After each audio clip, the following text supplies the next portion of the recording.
जैसा कि बच्चे बच्चे को मालूम है कि कोरोना वायरस की शुरुआत चाइना से ही हुई थी और यहाँ पर सबसे ज़्यादा इम्पैक्ट देखने को मिला था इसके शुरुआती वक्त में। और इसी के साथ साथ चाइना के अंदर एक मोबाइल नेटवर्क है जिसको चाइना मोबाइल भी कहा जाता है, जिस तरीके से हमारे यहाँ वोडाफोन है, एयरटेल है, जियो है। तो वहाँ पर चाइना मोबाइल को 90 करोड़ लोगों ने सब्सक्राइब किया हुआ है। जहाँ पर एक ट्वीट सामने आया जेनिफर जैंग का, जिन्होंने रिपोर्ट दिखाई कि चाइना मोबाइल के जो सब्सक्राइबर्स हैं वो जनवरी के महीने में 8,62,000 कम हुए थे। इसके बाद में फरवरी में 72,50,000 लोग कम हुए थे और इसके बाद में इनको टोटल देखा जाए तो करीबन 80 लाख से भी ज़्यादा इसके जो सब्सक्राइबर थे वो घट चुके थे। क्या उन्होंने सिम यूज़ करना छोड़ दिया था इनका और वो किसी और सिम को यूज़ करने लग गए थे, या फिर वो इस दुनिया में बचे ही नहीं अपने मोबाइल उठाने तक के लिए? तो यहाँ पर ये एक सवाल छोड़ के चला गया जेनिफर जैंग का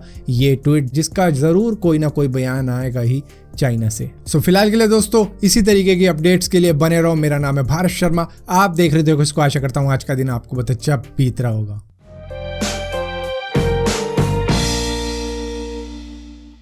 जैसा कि आप सभी को मालूम होगा कि कोरोना वायरस की अभी तक कोई भी प्रॉपर दवाई नहीं है जो कि देते ही पेशेंट पे असर कर जाए, जिसके लिए दुनिया भर के रिसर्च सेंटर इसकी वैक्सीन बनाने में काफ़ी ज़्यादा बिजी हैं। और अगर स्टैंडर्ड सिस्टम के हिसाब से ही चलते रहे तो इसकी मेडिसिन को आने में 1 से 1.5 साल लग सकता है, क्योंकि यहाँ पर पॉसिबिलिटी देखी जाती है कई लाखों कंपाउंड्स को मिला के देखा जाता है कि कौन सा कंपाउंड वर्क करेगा, जिसके लिए आर्टिफिशियल इंटेलिजेंस काम कर रहा है। और अगर इसी तरीके से काम चलता रहा तो इसमें टाइम लगेगा, जिसकी वजह से अलीबाबा क्लाउड, जो कि क्लाउड स्टोरेज भी देता है, उन्होंने अपनी computing power in research centre को देने का फैसला किया, जहां पर वो प्रोवाइड कर भी रहे हैं। और इसी के साथ साथ IBM ने भी अपने वर्ल्ड फास्टेस्ट सुपर कंप्यूटर को दे दिया है कि आप इससे जो भी आप आर्टिफिशियल इंटेलिजेंस की मदद लेके जो भी पॉसिबिलिटीज चेक कर रहे हो, जो भी सीक्वेंस एनालाइज किया जा रहा है इन कंपाउंड्स के साथ में, उसकी स्पीड को बढ़ाने के लिए उन्होंने ये दे दिया है। जहां पर इस काम में महीनों लग सकते हैं, लेकिन इस कंप्यूटर से सिर्फ हफ्तों में ही ये काम किया जा सकता है। और इसी के साथ साथ एनवीडिया ने भी दूसरे रिसर्च सेंटर को अपने GPU की पावर दे दिया, जहां पर कई सारे GPU उन्होंने प्रोवाइड कर दिए हैं, जिससे कि इस रिसर्च की स्पीड करीबन 50 गुना और तेज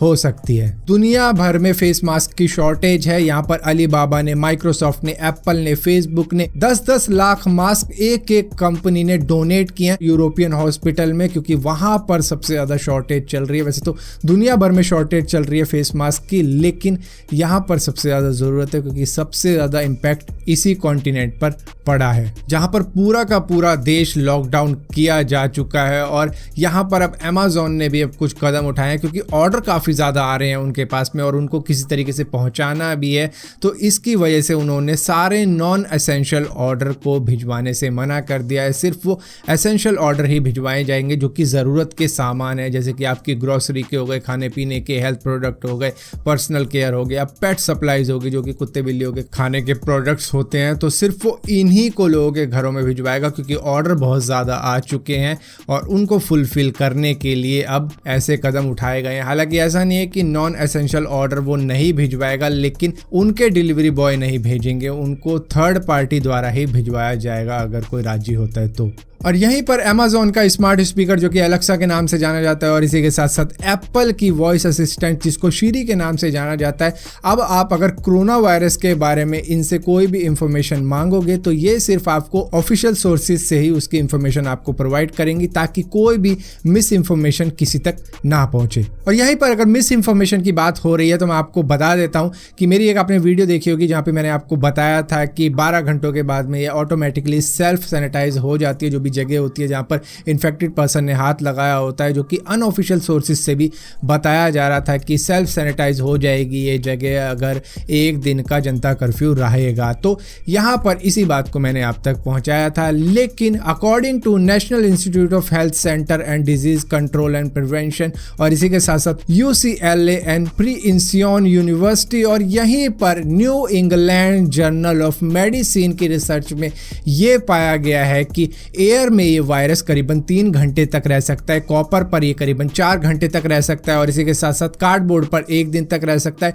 स्टेनलेस स्टील पर ये 2 से 3 दिन तक रह सकता है और इसी के साथ साथ प्लास्टिक पर ये 3 दिन तक रह सकता है। तो इसका लाइफ स्पैन इतना ज़्यादा है तो यहाँ पर इसको लाइटली तो बिल्कुल भी नहीं लिया जा सकता। लेकिन एक बात पूछना चाहूँगा कि कौन बताएगा कि उस जगह पर 3 दिन पहले किसी ने हाथ लगाया था या आज सुबह ही लगाया था या 1 घंटे पहले ही लगाया था। तो इसको कोई भी नहीं बता सकता कि इस लिफ्ट का बटन किसी ने आज दबाया था या फिर आपसे पहले ही एक बंदा दबा के गया था। तो यहाँ पर 12 घंटों की बात की जाए या फिर 4 दिन की बात की जाए तो प्रिकॉशन तो यहाँ पर ऐसे ही लेने होंगे जैसे कि अभी किसी ने बटन दबाया था, अभी किसी ने रेलिंग को टच किया था। और इसी के साथ साथ यहाँ पर ये सारी बातें तो हैं कि इसका लाइफ स्पैन इतना है उतना है, लेकिन WHO ने इस पर अभी तक कोई भी कमेंट करी नहीं है, ना ही अपनी वेबसाइट पे डाला है। लेकिन मैं आपको एक बात कहना चाहूँगा कि इसके लाइफ स्पैन के बारे में जानने से अच्छा ये है कि अपने लाइफ स्पैन को थोड़ा सा बढ़ा लो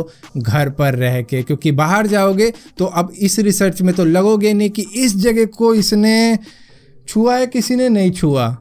शायद 3 दिन पहले छुआ होगा, शायद अभी छुआ होगा। ये रिसर्च करने का कोई मतलब रहता नहीं है। सिर्फ ये मतलब रहता है कि हमें जो गवर्नमेंट ने कहा है कि 31 मार्च तक जो लॉकडाउन लगा हुआ है तो घर पे ही रहना चाहिए। ये सारी रिसर्च सिर्फ सुनने में अच्छी लगती है कि ये इतने टाइम तक जिंदा रहता है, लेकिन किसको मालूम है किसने कब छुआ था उस जगह को। एक बात तो हम सभी को मालूम है कि फ्लाइट उड़ाना, प्लेन उड़ाना इतनी आसान चीज़ें नहीं है, उसके लिए एक अच्छी खासी ट्रेनिंग की ज़रूरत होती है। लेकिन एक कंपनी है जिसका नाम है स्काईराइज, जो कि ट्रांसपोर्ट टेक्नोलॉजी कंपनी है, जिन्होंने एक नोवल फ्लाइट सिस्टम तैयार कर दिया है जिसका नाम उन्होंने रखा है फ्लाइट OS, जिससे कि आप नॉन कमर्शियल एयरक्राफ्ट को उड़ाना सीख सकते हो सिर्फ 30 मिनट के अंदर। यहाँ पर आपको पूरा सिखा दिया जाएगा कि किस तरीके से क्लच दबाना है, गियर डालना है, फिर रेस देनी है, क्लच छोड़ना है, मतलब जैसे कार चलाते हैं तो उसी तरीके से बताएंगे। प्लेन किस तरीके से चलाया जाता है, हालांकि कार की तरह आसान नहीं होता, इसमें कई चीज़ें देखनी होती है, अपना एल्टीट्यूड देखना होता है, स्पीड देखनी होती है, फ्लाइट पाथ देखना होता है, रनवे देखना होता है और आपके लैंडिंग व्हील देखने होते हैं, कई सारी चीज़ें चेक करनी होती है और अप टू डेट रहना होता है उन सारी चीज़ों के बारे में। वरना ऐसा हो जाता है कि आप उड़ा तो गए उस फ्लाइट को लेकिन बाद में पूछ रहे हो अरे नीचे कैसे उतरे। सो फिलहाल के लिए दोस्तों इस वीडियो के अंदर इतना ही था। अगर वीडियो आपको पसंद आती है तो इस वीडियो को लाइक जरूर करना, शेयर जरूर करना और इसी तरीके की और भी वीडियो देखने के लिए इस चैनल को सब्सक्राइब जरूर करना। और सब्सक्राइब किया तो बेल का आइकॉन जरूर दबाना, वरना आपको मालूम नहीं चलेगा मैंने कोई वीडियो डाली भी है।